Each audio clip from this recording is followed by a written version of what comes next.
Boa tarde, meus amigos. Meu nome é Márcio Strapação. Eu sou analista da Comari Consultoria e Treinamento.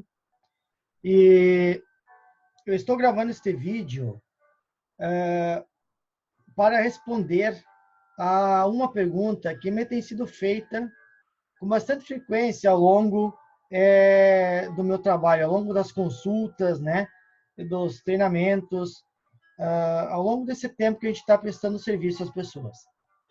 E essa pergunta ela é uma pergunta bem simples, mas a resposta dela não é tão simples. A pergunta qual é o seu método de trabalho? Qual é a escola que você adota para você fazer análise?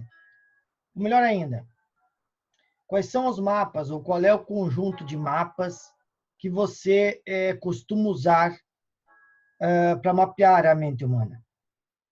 Veja, só para vocês entenderem, o mapa de acordo com é um conceito que eu uso muito, e eu considero o mapa qualquer sistema simbólico ou científico que tenha a pretensão de catalogar ou apresentar um conjunto de personalidades, certo? Então, por exemplo, pensando num conjunto simbólico, nós poderíamos pensar, por exemplo, na astrologia, né?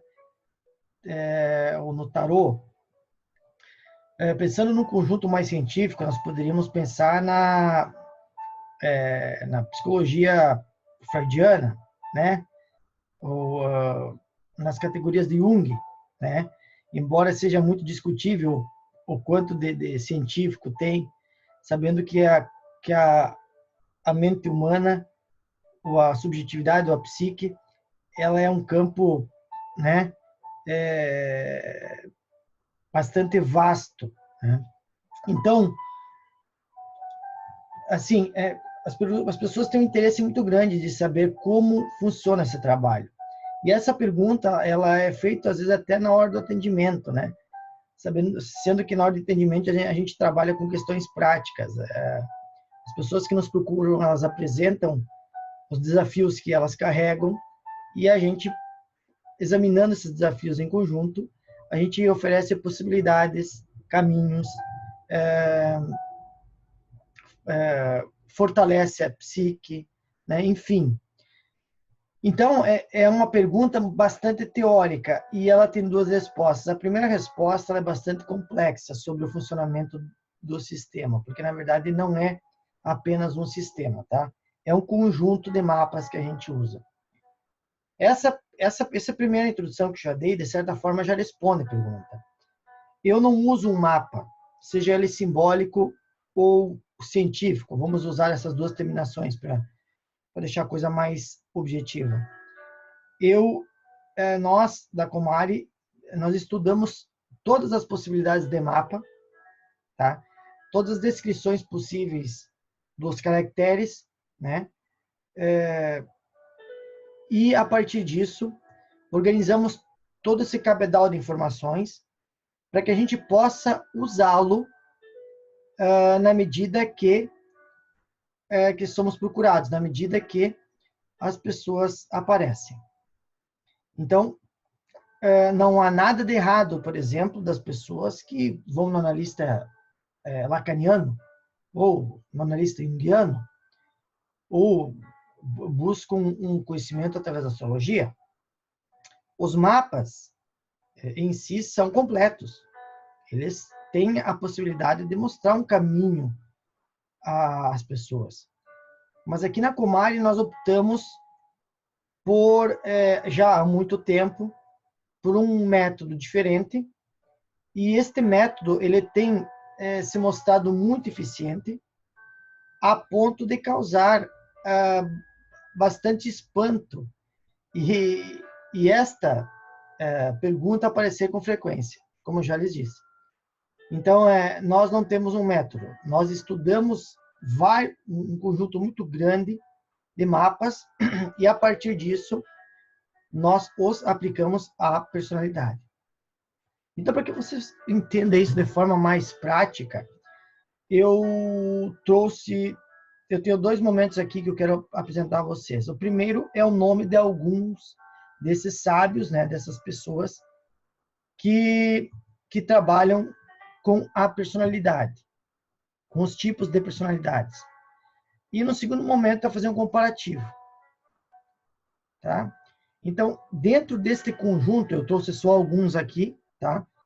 Tem alguns extremamente importantes que depois que eu terminei aqui, que eu lembrei, mas eu acho que assim está de bom tamanho, né? Nós temos aqui, desde de filósofos, literatos, esotéricos, padres católicos, sufis,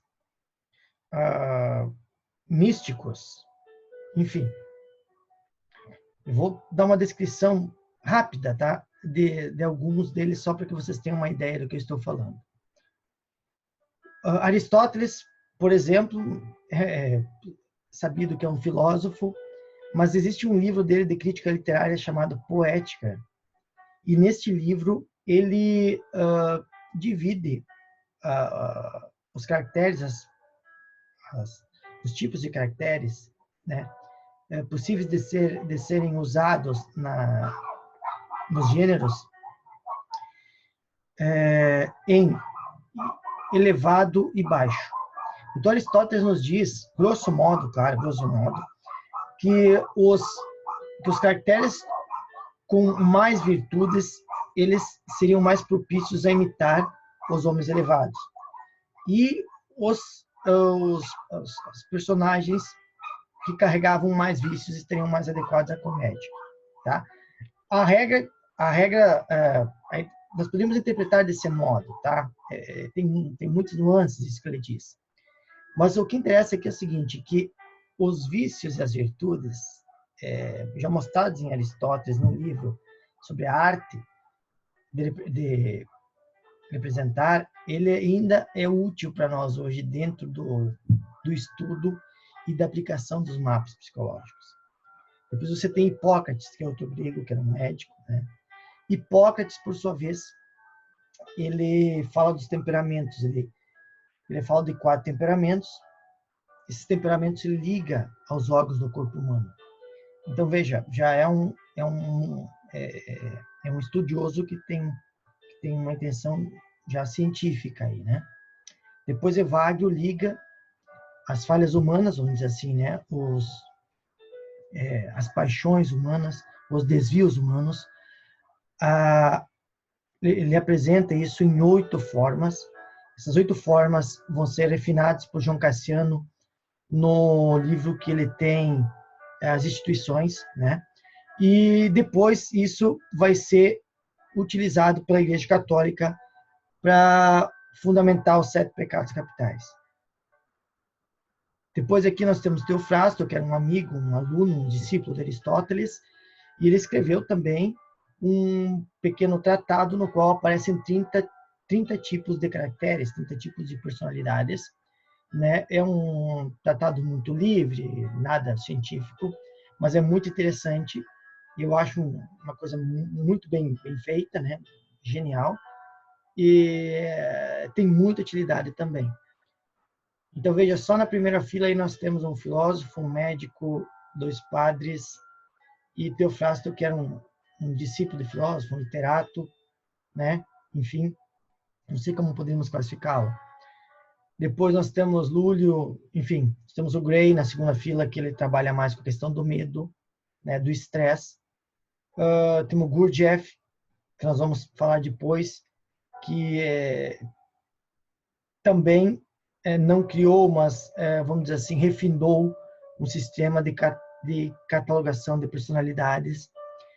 Nós temos Jung, que fala do homem extrovertido e introvertido, ou do homem expansivo e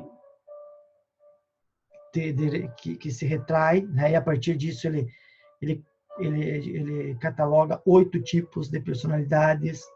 Nós temos o Canetti, que é um búlgaro, um escritor búlgaro, Elias Canetti, e ele apresenta 50 tipos de personalidades, né? é muito interessante também. Robert Johnson, que mostra os arquétipos do masculino e do feminino, e a partir disso apresenta as possibilidades de jornada, né? O Geoffrey, que em vez de apresentar personalidades, ele fala dos raios, é um estudo mais esotérico, digamos assim, né? Do comportamento humano. O Arroyo fala dos temperamentos de Hipócrates, mas agora ele os relaciona com a astrologia, é isso, e com uma psicologia mais acadêmica também, né? Então,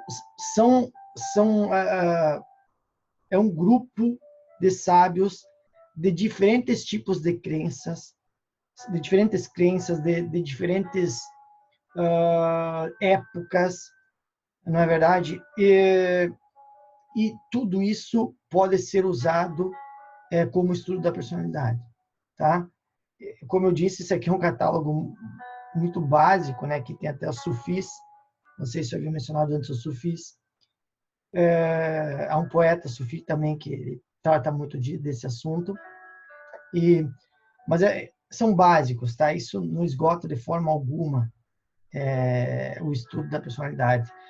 Como havia dito, ao terminar uma psicóloga mais atual, né, que trata muito disso, a Karen Horney, que ela é excelente, espetacular, e que eu não a incluí aí, né? Por descuido, enfim, tem muita gente. Bom, a partir disso, eu queria falar para vocês agora, só fazer um comparativo rapidamente sobre isso. Veja, nós temos três mapas diferentes aqui, tá? O primeiro mapa é um mapa que tem a mão de Gurdjieff, tem do Ouspensky, que eu não coloquei aqui. Esse mapa, que é lá do começo do século, Gurdjieff é um homem que bebeu muito do conhecimento do cristianismo ortodoxo.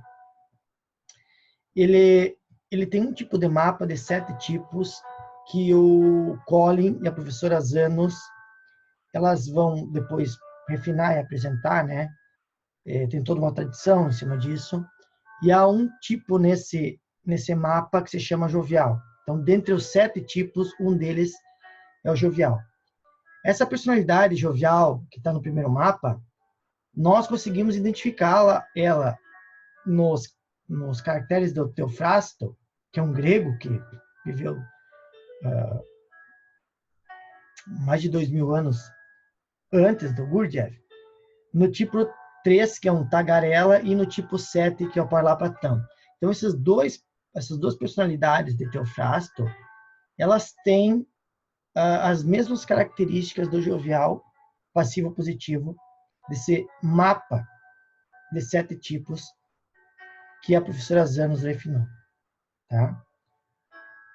Depois, nós temos um terceiro mapa, que é o Enneagrama, que o Gurdjieff também está envolvido, só que outra tradição trabalhou com esse mapa, e, digamos assim, esse mapa foi visto de outra forma, o conhecimento que vinha foi, digamos assim, foi feito um mapa diferente. Nesse mapa, nós temos 9 tipos de personalidade, e o 7º tipo, o tipo guloso, né? É um perfil, inclusive, um perfil que nós podemos dizer que cabe muito ao nosso país, porque as personalidades, elas não são só, digamos assim, não é? Além de nós identificarmos a personalidade do indivíduo, nós podemos aplicar isso nas culturas, né? Então, por exemplo, a personalidade brasileira, ela tem muito desse conjunto que está aqui na tela, né? Porque, na verdade, esses 3 mapas, quando nós começamos a examiná-los e pegar as características, informações, nós complementamos a personalidade, e essa personalidade ela está muito ligada à nossa cultura, a cultura brasileira. Tá? Bom, era isso, esse era o meu recado, tá? Sobre o nosso sistema de trabalho, né? Então, nós não temos problema de se alguma coisa é científica ou literária, certo? O que interessa para nós é que seja prática e funcional e que nos dê resultado. Isso a gente tem conseguido de forma, modéstia à parte, formidável. Se vocês quiserem saber um pouco mais sobre o nosso trabalho, procurem a página no Facebook da Comare Consultoria e Treinamento e observem os depoimentos das pessoas que já fizeram a experiência de tratamento ou de mapeamento conosco. Tá certo? Muito obrigado pelo tempo de vocês. Eu espero que dentro de pouco tempo eu consiga gravar outro vídeo. Eu quero aprofundar isso que eu estou mostrando aqui, né, detalhar mais. Desejo um ótimo começo de ano para você, que você fique bem, que você fique em paz. Até a próxima.